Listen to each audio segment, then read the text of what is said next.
To verify an external account on Etrade, start by logging into your Etrade account using your username and password.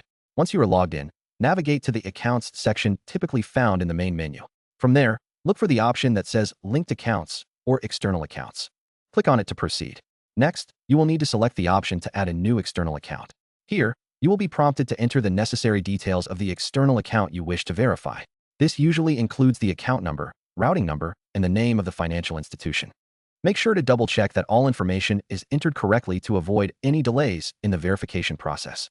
After entering your external account details, Etrade will initiate a verification process. This often involves making small test deposits into the external account or confirming microdeposits. Keep an eye on your external account for these deposits, as you will need to verify the amounts in your Etrade account to complete the process. Once you see the test deposits in your external account, return to the Etrade platform and enter the amounts for verification. Upon successful confirmation, your external account will be linked. This process allows you to easily transfer funds between your Etrade account and the external account whenever needed.